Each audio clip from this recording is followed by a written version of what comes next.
Muy buenas noches, es un placer como siempre, como todas las noches de los jueves, darle la bienvenida a todos ustedes para disfrutar Noche de Análisis, por supuesto, en 8 en punto. Esta noche vamos a estar conversando sobre las últimas noticias que hemos, por supuesto, dado a conocer a todos ustedes en Teleprensa, Canal 33. Sala de lo Contencioso Administrativo de la Corte Suprema de Justicia admite demanda contra elección de 10 magistrados de la Sala de lo Constitucional y, por supuesto, de los suplentes de esto. Vamos a estar conversando esta noche porque tenemos la resolución esta noche para compartir con todos ustedes.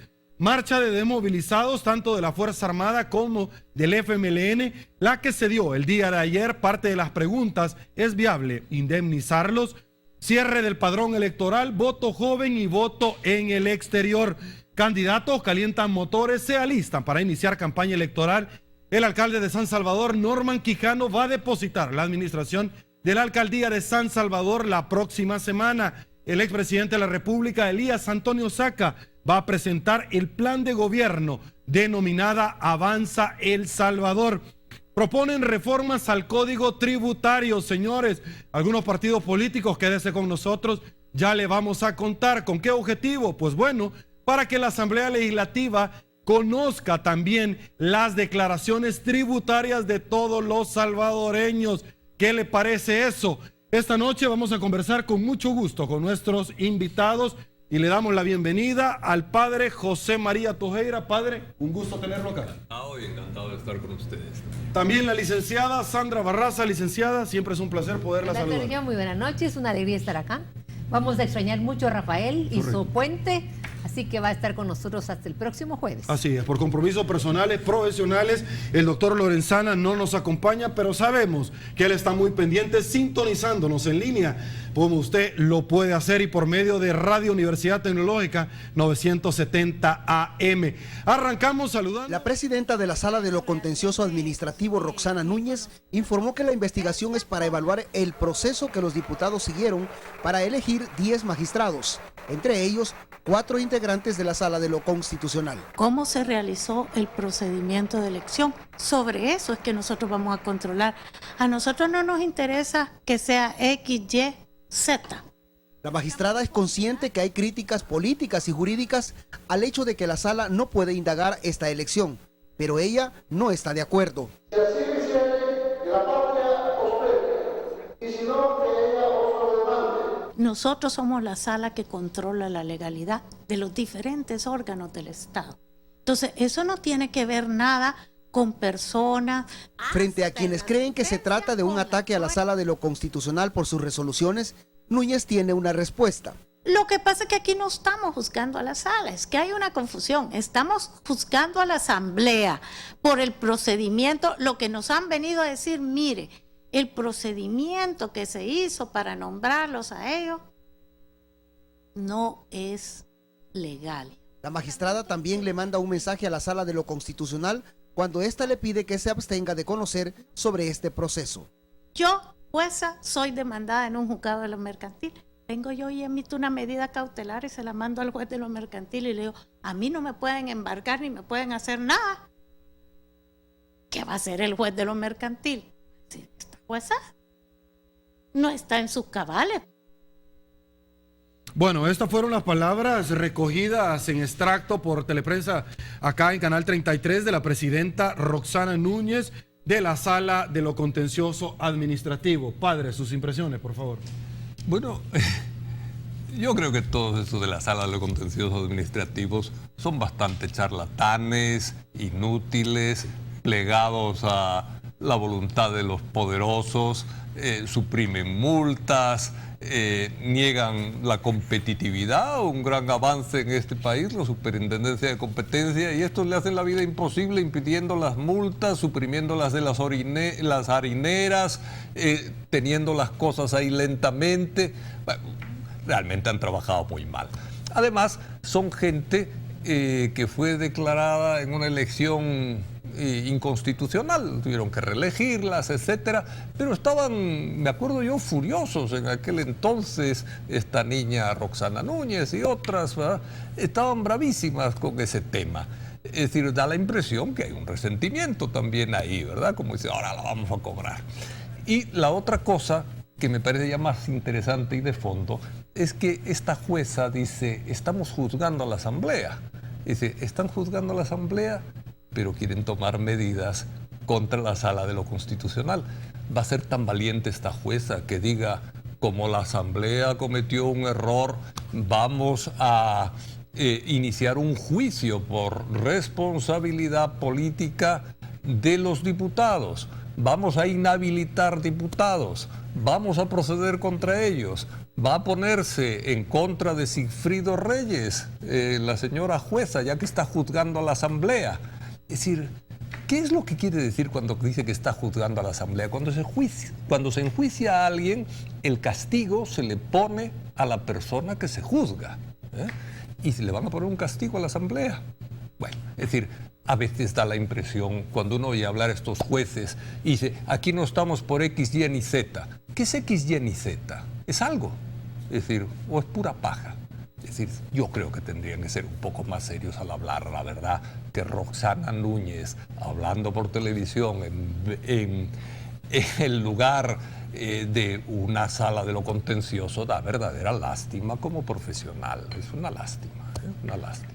Bueno, acá hemos tenido nosotros diferentes panelistas donde claramente dicen la Corte Suprema de Justicia no solamente resuelve en base al derecho aplicable, sino que en base a la conveniencia política.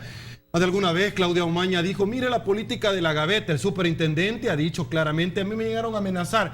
Yo quisiera saber, y lo digo obviamente con conocimiento de causa, si la Sala de lo Contencioso Administrativo va a engavetar esta demanda en contra de la Sala de lo Constitucional, como obviamente nos han venido a decir acá, para que el día de mañana no nos vayan a procesar por difamación a su servidor.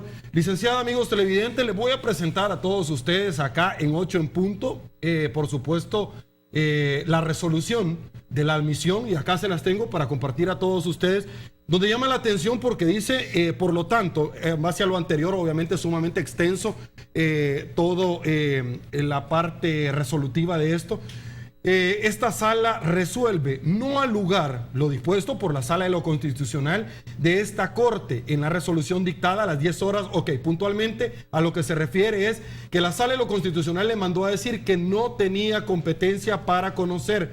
Número 2, admite la demanda interpuesta por el señor Juan Martínez Hernández contra la Asamblea Legislativa por la supuesta ilegalidad, y obviamente tienen los plazos procesales para que cada actor demandado como parte dentro del proceso pueda vertir la prueba de descargo. Licenciada Sandra Barraza, ¿cuáles son sus impresiones de este nuevo capítulo en contra de la Sala de lo Constitucional? Bueno, yo creo que todos los ciudadanos, Sergio, estamos atentos y aprendiendo lo que son los administradores de la justicia. Y digo aprendiendo porque durante los últimos años y meses se han estado luciendo, y sobre todo luciéndose en cuanto a la poca imparcialidad que a veces tienen. Yo quiero compartir el comentario que hubo sobre la responsable de la Sala de lo Contencioso Administrativo. Esta unidad que tiene responsabilidades muy importantes de enjuiciar y además calificar lo que son las decisiones administrativas de las distintas instituciones, estuvo altamente plegada a todo el problema que hubo en la elección de la presidencia de la Corte Suprema de Justicia. Nosotros aspiramos a tener jueces, magistrados y presidentes en las salas de las diferentes instancias de la Corte que sean imparciales. La imparcialidad es importantísima. Y lo que menos hemos nosotros notado en el desempeño que tienen los funcionarios de este órgano de Estado es imparcialidad. Yo quiero recordarle a toda la ciudadanía la gran crítica que existe a nuestro sistema de justicia. El sistema de justicia es administrado por este tipo de profesionales. Este tipo de profesionales que a todos nos debería hacer reflexionar sobre la calidad en la formación que han tenido profesional. Se ha admitido esta demanda. Todo el mundo sabe por qué se ha admitido esta demanda y para nadie está lejos de entender que hay una clara intención en contra de la Sala de lo Constitucional. Sala que hasta el momento ha sido la que da esperanza de que en el país es posible administrar la justicia de otra manera. Sala que ha puesto en evidencia que la administración de la justicia exige independencia e imparcialidad. Sala que ha puesto en evidencia que administrar justicia pronta significa poder tomar decisiones y resoluciones en su momento. Lo ha demostrado, ha tratado de disminuir la mora. Sin embargo, esto no es generalizado en todo el sistema de justicia, lo cual afecta muchísimo al país. ¿Y por qué afecta al país? Porque obviamente los administradores de la justicia son los que dan el ejemplo si en este país es posible creer en la justicia. Si tenemos efectivamente un Estado de Derecho o el derecho es para aquellos a quienes queremos beneficiar. Reitero, esta sala es la que ha recibido todas las demandas en contra de empresas con multas millonarias, de empresas que creen en la libertad de mercado, empresas que creen en la iniciativa empresarial, empresas que han sido multadas por la falta de competencia, porque agreden algún tipo de los artículos de nuestra ley de competencia. Nunca han podido emitir juicio oportunamente que le demuestre a los salvadoreños que el mercado funciona, porque tenemos una institucionalidad jurídica que defiende la competencia, las oportunidades similares que tienen los empresarios. No hemos visto eso. Vamos a chequear y todo el mundo está esperando para ver cómo va a ser la resolución que tengan. Ojalá que nos den sorpresas, y digo ojalá por el bien del país, porque todos sabemos por dónde va la intención. Padre, obviamente para tener la ecuación hay que tener un poquito de variantes, ¿no? Y de pronto esto viene a estimular el intelecto humano. ¿Qué pasó con aquellos días cuando la Asamblea Legislativa, diputados que marchaban, levantaban las manos de estos magistrados, pero pareciera que ahora de pronto, mire, todo está bien con la Sala de lo Constitucional, pero parece que ahora este papel lo está reencarnando otro actor porque los diputados van a elecciones? ¿Quién pierde? ¿Quién gana con todo esto, padre? Con todo esto... Con todo este problema institucional de no respetar de una vez por todas las resoluciones que se están dando. Vamos a ver, el que pierde es el pueblo salvadoreño, evidentemente, ¿verdad? Pierde el Estado de Derecho, pierde la legalidad. Yo le oía a otro de los miembros de esta sala contencioso administrativo diciendo, la Sala de lo Constitucional no nos puede dar órdenes. En el control constitucional sí, porque la Sala de lo Constitucional puede darle órdenes a la Sala de lo Contencioso en el control de lo constitucional, igual que se las dio a la Sala de lo Penal cuando mantenían 3, 4 años algunos casos en casación y los mantenían más allá de la legalidad del país y de los derechos constitucionales de las personas acusadas. Y le dio una orden y la Sala de lo Penal tuvo que cumplirla. Entonces, que una jueza de lo contencioso, creo que en este caso fue Loli Claros, ¿verdad? La oí. Decir, no nos pueden dar ninguna orden. No diga mentiras, doña Loli, por favor, usted es abogada, algo debe haber aprendido, ¿verdad? Pero bueno, yo creo que con todo este tipo de batiburrillo perdemos nosotros. Yo soy una persona que no me ha gustado y digo, mi opinión, es una opinión, no me parece justo que destituyan al licenciado o al doctor Padilla del cargo de presidente. La verdad que no estoy a favor de eso, al revés, incluso en los periódicos lo he dicho, ¿verdad? Creo que es una instrumentalización política la que se está haciendo en estos momentos de campaña. Pero lo que están haciendo estos es peor, los de la Corte, porque estos, digo, los otros no han resuelto. Yo podría manifestar mi opinión sobre una resolución que es una opinión ciudadana, pero estos están empezando un debate contra otro sector de la Corte Suprema que ha funcionado bien con una intencionalidad tan absurda y tan ridícula. Decir, estamos juzgando a la Asamblea. ¿Quién les va a creer que están juzgando a la Asamblea? Es decir, si es que da risa. Y uno dice, hombre, pues no hagan el ridículo delante de la gente, perdemos todos. ¿Quiénes pueden ganar? Bueno, pueden ganar al final todos aquellos del FMLN o de Arena que tienen una tradición y una tendencia autoritaria no democrática en este país. Y por supuesto pueden ganar también los de Ghana, que también tienen tendencia autoritaria y no democrática dentro del país. La tendencia autoritaria en El Salvador es una tendencia peligrosa para la democracia, que existe todavía y que debemos combatir los ciudadanos que queremos democracia en el país. Y queremos democracia muchos, un servidor en particular, porque la democracia es el sistema que mejor respeta la igual dignidad de la persona humana. Una igual dignidad en la que no hay superiores ni inferiores, sino simplemente personas con los mismos derechos.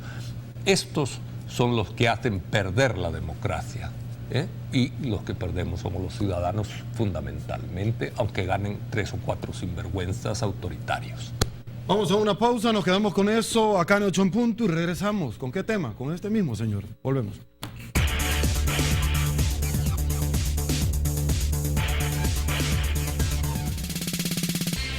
Estamos de regreso, muchísimas gracias por su preferencia. Inicio, licenciada, con un correo electrónico que el señor Osvaldo Rivera me dice: ¿desde cuándo una sala, como dijo la señora Roxana Núñez, no le puede dar órdenes a otra? Muy bien lo decía el padre, pero que un juez de lo mercantil, como decía ella, le diga a otra sala que no lo puede embargar, claro que sí, y estoy completamente de acuerdo, si han violado garantías constitucionales para no embargarlo, claro que se puede. Obviamente nuestra intención no es venirle a dar cátedra a nadie, pero si hay que hacerlo, lo vamos a hacer.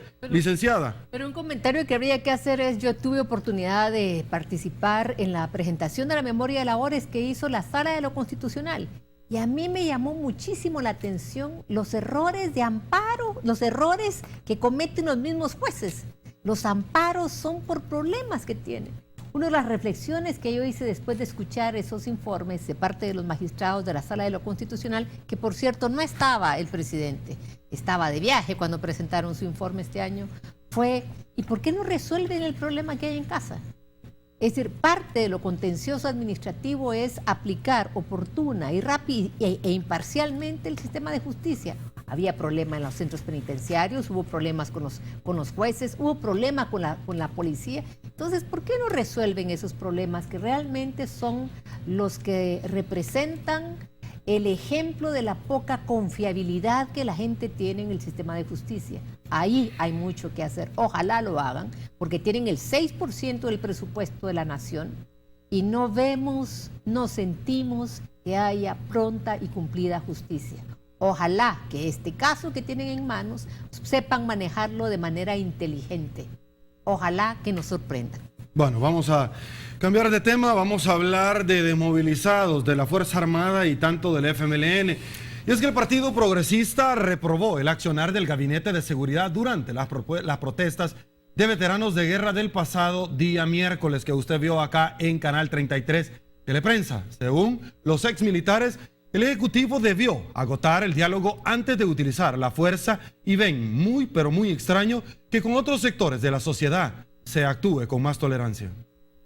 Es inaceptable porque hemos visto otro tipo de manifestaciones en donde les permiten inclusive dañar la propiedad privada y los cuerpos de seguridad solo hacen lo que hacen es cuidarlos. Además, demandaron al gobierno que entable una mesa de negociación con este sector de la población salvadoreña. Padre Tojeira, licenciada Barraza, la primera pregunta que surge es, año con año los desmovilizados van en busca de reivindicación de algunas propuestas que ellos les han planteado las autoridades. No faltará aquel partido político ahorita en las elecciones que se les acerque nuevamente para externarles el apoyo a cambio que los apoyen con los votos en las próximas elecciones. La verdad que el problema de los desmovilizados nunca se resolvió adecuadamente, sino que se ha ido resolviendo con migajas, llamémosle así, ¿verdad? Es decir, a pedacitos, al poco a poco, al regateo de dar lo menos posible. Eso no funciona con gente que ha combatido una guerra, que ha sufrido heridas, que ha sufrido problemas laborales, etcétera, etcétera, ¿verdad? Es decir, no puedes maltratar a alguien que la utilizas primero como carne de cañón y luego la tiras como material desechable. Eso no lo puedes hacer, y eso en buena parte lo han hecho con los veteranos de guerra, ¿no? Entonces, a mí no me extraña que haya conflicto.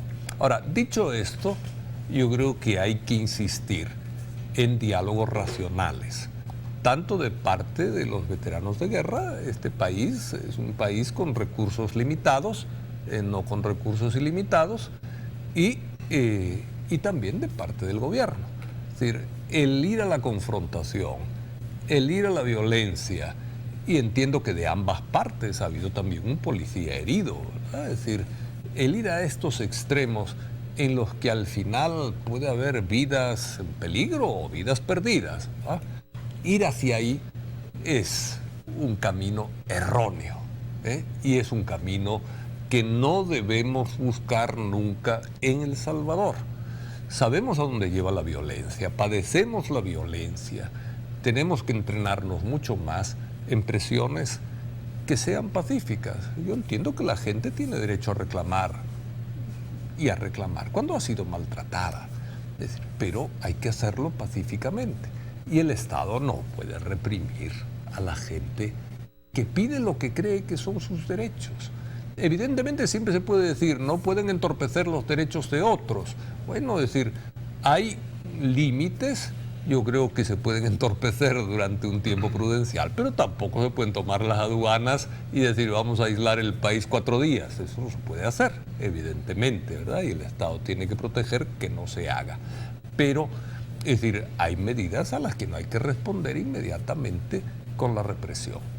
Yo creo que más diálogo, más análisis de la realidad, tal vez búsqueda de mediadores que den confianza al gobierno y que den confianza a los veteranos, podría ser un camino de salida a esta problemática que se repite año tras año, y que se repite año tras año a veces con cierta razón, porque ha habido atrasos, ha habido incumplimientos y ha habido...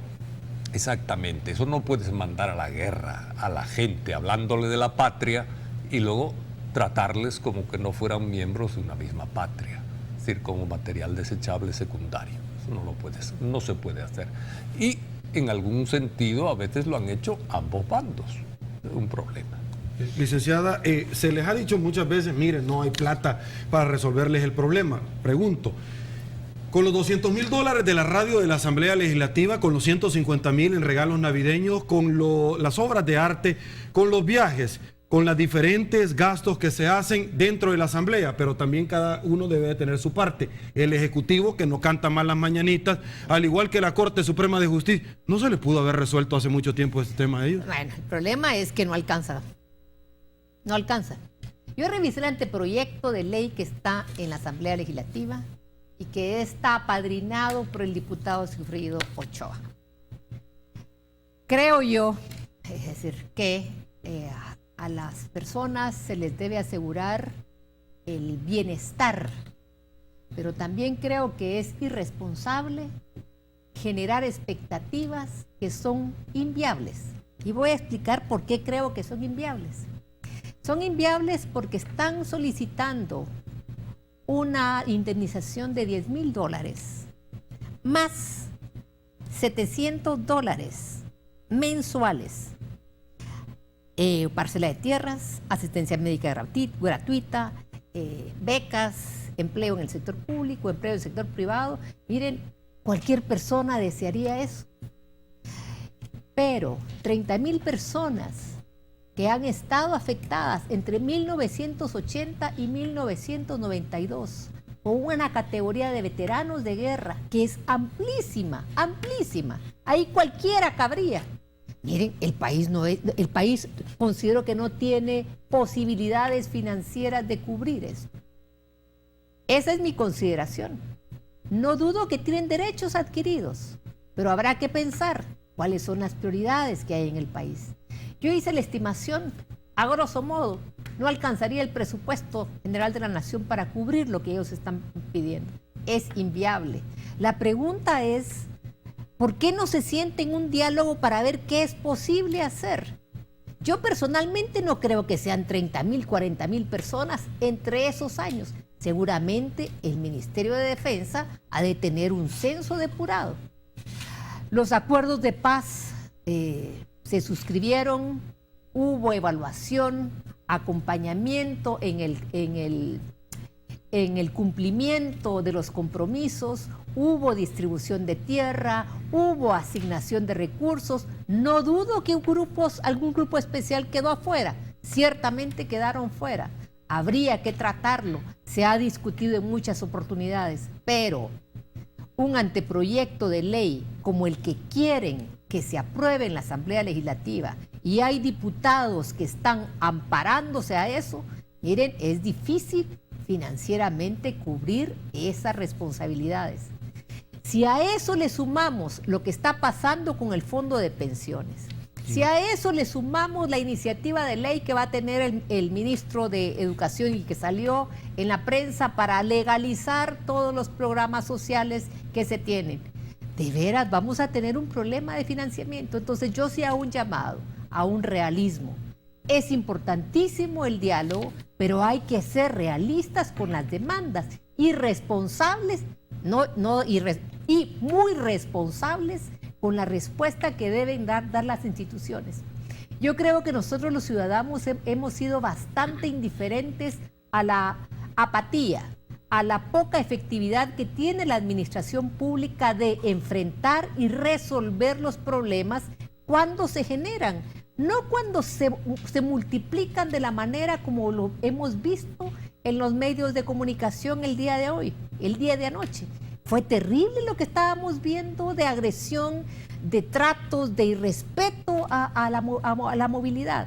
Yo espero que ese tipo, esa cultura de la violencia, de la exigencia, de la demanda, vayamos administrándola de otra manera, asegurando que tenemos funcionarios públicos que saben cuándo debe decirse no, para que todos entendamos que no se puede, pero no se vale que yo le diga no a uno y esté comprando corbatas de seda y fomentando exquisiteces y despilfarro en la administración pública. Ese es el problema. Si no somos consecuentes con una cultura de austeridad, cualquiera tiene derecho a hacer las demandas sobre derechos adquiridos que considere. O sea, es que esto es como el papá aquel que le está diciendo al hijo de que no hay plata para que vaya a la tienda a comprar, ni tampoco el uniforme, pero está con la botella de licor, claro. Para eso sí hay plata. Pausa, señores, para eso sí tenemos tiempo. Volvemos.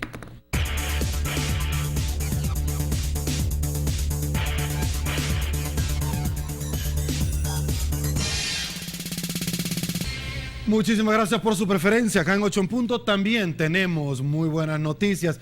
Que la falta de recursos no te impida cosechar mejores ingresos. Pregunta ya por los créditos para agricultura que solo Bandesal te da al 22670100. Le repito, tome nota, 22670100. Padre Tojeira, ingresamos en el tercer tema y es que se cerró el padrón electoral, voto joven y voto en el exterior. Para hacer un poquito dramática la cifra, déjeme y le voy a comentar que había un decreto transitorio de los jóvenes que iban a cumplir 18 años, pero se contabilizaba hasta el 1 de febrero del 2014.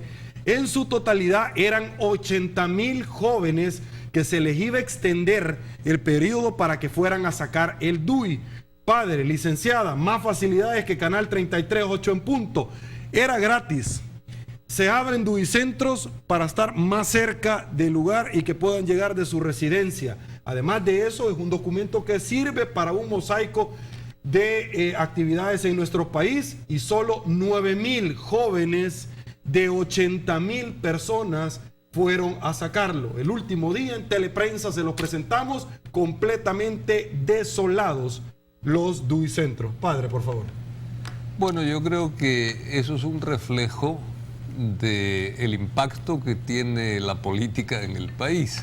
Es decir, cuando la política es turbia, es propiedad privada de pequeños grupos, cuando la política no se le ve relación con el bien común, cuando lo que más resalta son estos pleitos de los que hemos venido hablando en los programas anteriores, en los momentos anteriores. Evidentemente a los jóvenes no les hace mucha ilusión, es decir, ni les divierte el joven que busca diversión e ideales. Los jóvenes buscan, ¿verdad? Y son gente en crecimiento, en desarrollo, son gente que o tienen grandes ideales o que buscan divertirse, tienen una energía grande para buscar. Bueno, no son divertidos, evidentemente, los políticos, y los ideales a veces brillan por la ausencia. La palabrería es abundante, ¿verdad? Pero los ideales que se vean reflejados en la realidad a veces son muy escasos, ¿verdad? Entonces, no hay un atractivo para los jóvenes.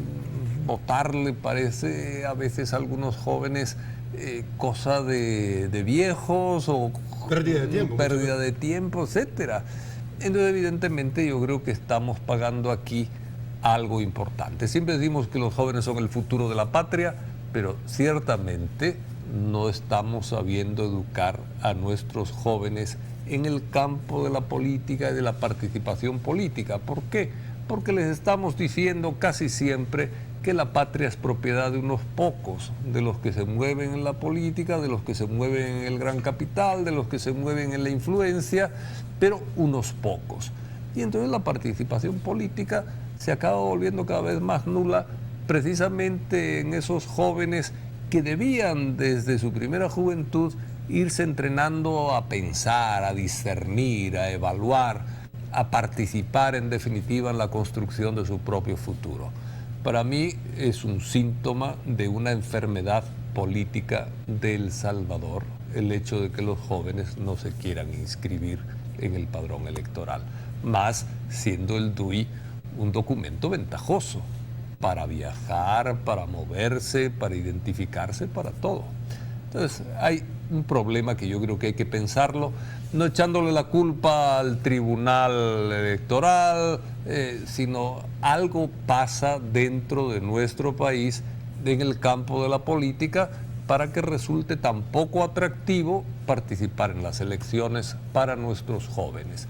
Tal vez los mayores tenemos ya nuestras ideas hechas, nuestras preocupaciones, creemos que el voto puede de una u otra manera incidir un poco, pero a los jóvenes no podemos irles si no es con el ejemplo, si no es con la honestidad y si no es despertando su interés desde la nobleza de lo que debía ser noble, la política.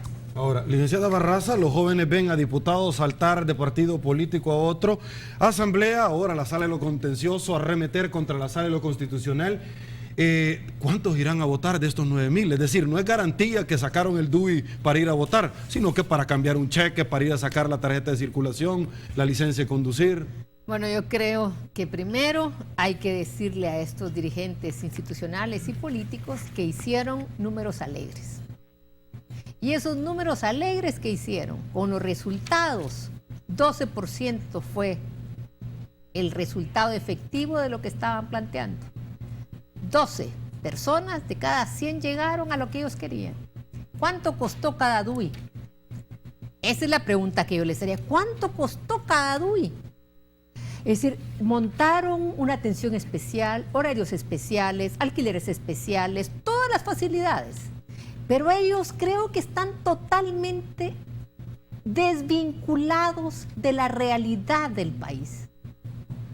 ¿Cuánto costó cada DUI de esos chicos? Y pregunto eso también para el caso de los salvadoreños en el exterior. La respuesta fue similar. El magistrado presidente del Tribunal Supremo Electoral ha pasado 6 meses, todos los meses peleando por la asignación de 7 millones, 6 millones, 3 millones, para asegurar el derecho de los salvadoreños en el exterior de ejercer el voto. Hubiese salido más barato hacer un contrato con Avianca, comprar los pasajes y traerlos a votar aquí a San Salvador, a sus lugares de origen. Casi nos cuesta $800 cada DUI que se ha emitido para salvadoreños en el exterior. Puede ser 500, 800. Con eso podrían haber pagado un pasaje. ¿Qué quiero complementar yo a lo que Chema comentaba? Los dirigentes político-partidarios, los dirigentes de instituciones no han puesto los pies sobre la tierra. La estructura poblacional se ha modificado. Quienes mueren con una tasa mucho más alta son los jóvenes. La estructura etaria está cambiando. Hacen cuentas alegres, piden recursos millonarios, se les asignan los recursos millonarios y este es el resultado. Hay que repensar cuáles son los problemas, cómo conectar nuevamente a esta ciudadanía, porque las elecciones próximas no van a ser lo que la gente cree, esos dirigentes partidarios históricos creen que van a ser.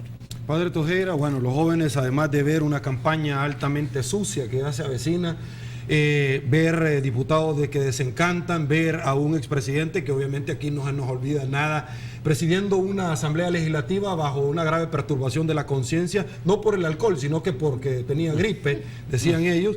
¿Quién pierde detrás de todo esto? Es decir, ¿realmente a los partidos políticos les interesa captar el voto joven? ¿Quién realmente gana con que los jóvenes no vayan?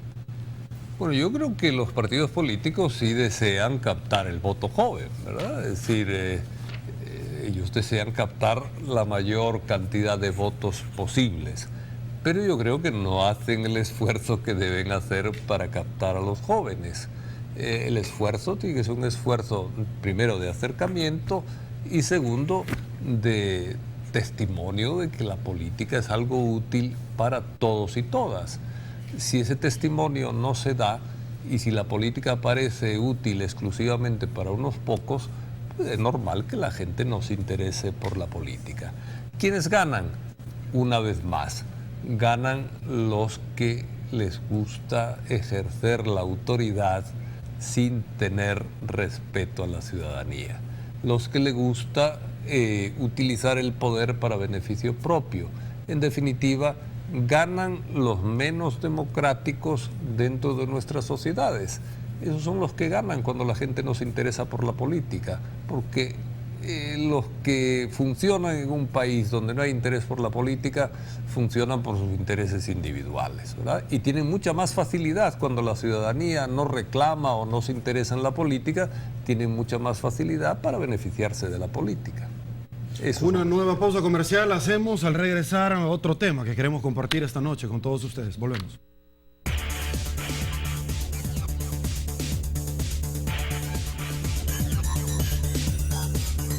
Rápidamente, muchísimas gracias, licenciado. Terminamos la idea, por favor. Bueno, como tú preguntaste quién gana, yo voy a decir quién pierde, porque creo que es la pregunta que complementa esto.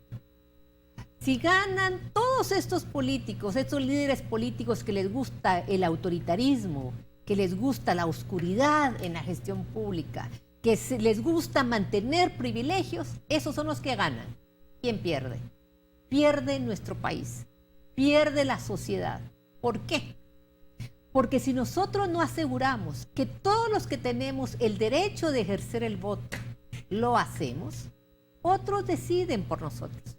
Si los jóvenes se quedan en su casa dejando que otros decidan por ellos son los que pierden. El país pierde porque la representatividad en esa delegación de poder del pueblo a funcionarios públicos, que es una delegación temporal. Yo insisto en temporal porque ojalá pudiéramos nosotros hacer reformas para que no tengamos diputados vitalicios.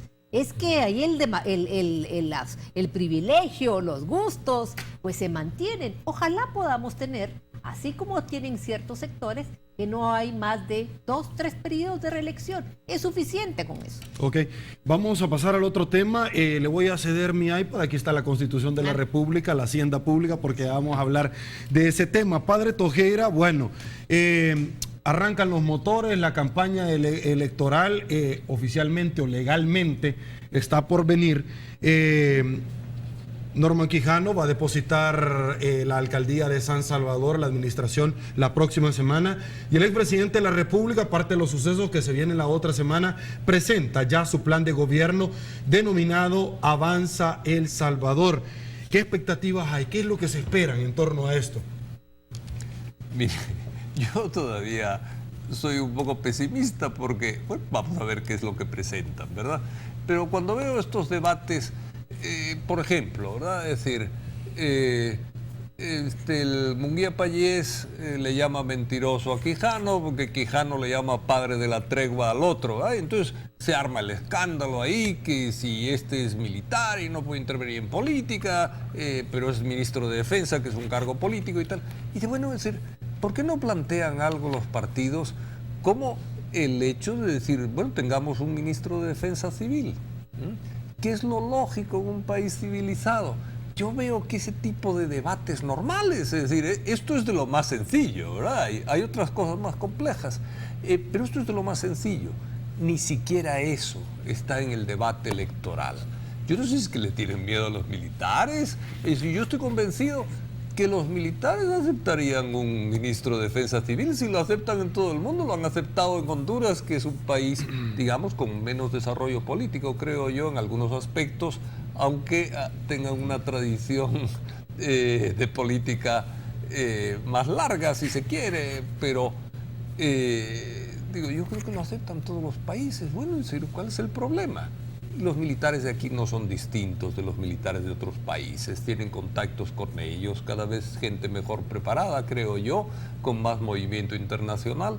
Y ni eso son capaces de hablar. Prefieren pelear entre ellos, a ver si como es ministro de Defensa tiene derecho a defenderse, porque es una defensa, el derecho a la defensa personal es constitucional, o como la Fuerza Armada es apolítica, entonces no puede hablar cuando le ataca un político. Bueno, es decir, yo creo que es de momento, una campaña electoral sumamente pobre y que no toca los problemas reales del país, ni siquiera toca los problemas secundarios, estos problemas que puedan dar origen a discusiones tontas como la que ha habido entre Quijano y Munguía.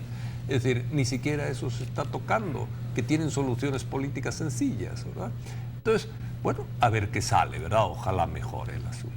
Ok, vámonos al otro tema, y es que déjeme le cuento que hay al parecer una moción por parte de la diputada Lorena Peña como un rotativo estableció esta mañana, y todos los salvadoreños lo pudimos ver, en que se vendrán o se van a propiciar por iniciativa de ley modificaciones, reformas, llámele usted, a la legislación tributaria. ¿Para qué? Pues bueno, la cual se podría aprobar la próxima sesión plenaria, para que los diputados, la Asamblea Legislativa, pueda conocer las declaraciones patrimoniales de todo el conglomerado social. Ustedes recordarán a esta diputada, en la cual en su momento esbozó que Fusades había estado evadiendo impuestos y fue descalificada por parte del ministro correspondiente. Pregunto yo, ¿dónde se queda la indelegabilidad de las funciones que la parte dogmática de la Constitución ya establece? Un Estado de Derecho, porque ese no le corresponde bajo un principio de legalidad a la Asamblea Legislativa. Recordaremos hace un par de años que los mismos funcionarios, los diputados, no querían declarar por ese tema de las extorsiones, que se iban a saber. La ley de partidos políticos no contempla a quienes les da la plata, y ellos tampoco, muchos, no dan la declaración patrimonial. ¿Con qué fuerza moral la pueden pedir, licenciado? Bueno, la verdad que las noticias que aparecieron el día de hoy en un rotativo a cualquier persona le llaman la atención. Y llaman la atención primero por un tema. Uno tiene que revisar la Constitución de la República, particularmente en el capítulo 2, que se refiere a la hacienda pública.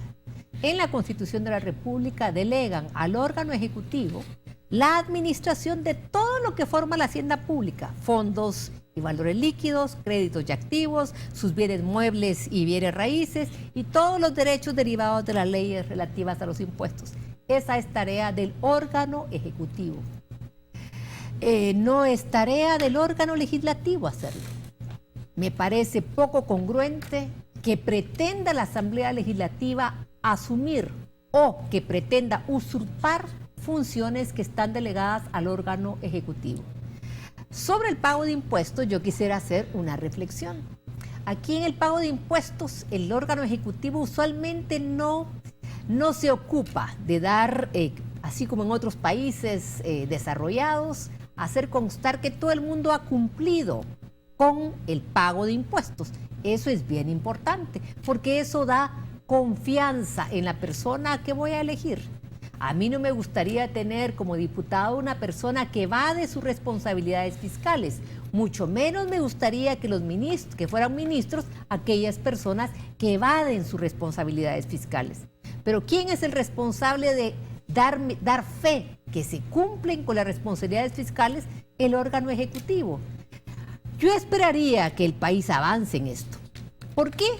Porque todo el mundo comenta que se va del pago de impuestos. Hay distintas formas para evadir los impuestos. El sector privado en muchas oportunidades, a través de sus gremiales, en muchas oportunidades ha insistido que no deben incrementarse los impuestos, que deberíamos hacer un esfuerzo por asegurar que se disminuye la evasión en el pago de los impuestos. Y no solo la evasión, la elusión fiscal. Y el contrabando. Y el contrabando. Todo el mundo ha dicho eso. No nos pongan más impuestos porque eso ahoga la actividad económica. De acuerdo, tenemos que asegurar mecanismos dentro del órgano correspondiente para asegurar que todo el mundo cumple con su responsabilidad fiscal y es capaz de hacerla evidente. Y que si no se hace evidente, no pueda nadie asumir un cargo de elección popular. En Estados Unidos, muchas de las personas que han querido asumir cargos de ministros o de secretarios, en ese caso, los quitan porque sencillamente no hay certeza de que hayan cumplido su responsabilidad fiscal. Ok, sobre este tema, padre, también su opinión es importante. Sin contradecir lo que dice Sandra, pero yo creo que en el país tenemos que ir evolucionando y creciendo en capacidad de control político de la institucionalidad y también de algunos elementos como por ejemplo de la política de impuestos. La Comisión de Hacienda debería tener cierto acceso al funcionamiento de Hacienda, igual que la Comisión de Seguridad o de Inteligencia, por ejemplo, a saber cómo administra los fondos la inteligencia del Estado, que ni siquiera aparece en el presupuesto, violando de esa manera la Constitución, porque la OIE no aparece en el presupuesto del 2013, ni del 2014, el que se está ya programando. Entonces, yo creo que un poco más de control político no sería malo, siempre también con una legislación que haga que cualquier diputado que falte a sus responsabilidades de confidencialidad dentro de una comisión, etcétera, pueda tener una sanción también inteligente, ¿verdad? Y dura. Es decir, pero parece que en eso no tenemos intención de caminar, ¿verdad? Ok, rápidamente, 15 y segundos. obviamente no hay intenciones de cambiar, porque yo comparto con Chema, hay comisiones, pero también los ministerios presentan sus informes, sus memorias de labores anuales. ¿Cuáles son los indicadores para ver si Hacienda está cumpliendo con la meta de reducción de la evasión y la elusión y el contrabando? Deberían haber metas específicas para que los diputados pudieran enjuiciar si efectivamente el titular del ramo ha hecho su tarea. Así como en obras públicas deberíamos de tener cuántos kilómetros de carretera nuevas se construyeron o se han mantenido, lo mismo deberíamos de tener en Hacienda. Son indicadores y de eso nunca se han ocupado los diputados. Okay, con eso nos finalizamos y por supuesto le vamos a dar seguimiento. Padre, bueno, es un gusto. Encantado y un saludo a todos y todas. Licenciada, un gusto. Gracias, Sergio, fue un gusto. En la próxima semana estaremos con Rafael también. Por supuesto, un saludo al doctor porque sabemos que nos está sintonizando. Amigos televidentes, llegamos al final. Quédese a continuación con Solo Fútbol. Será hasta el día de mañana. Pasen muy buenas noches y que el Señor nos bendiga a todos.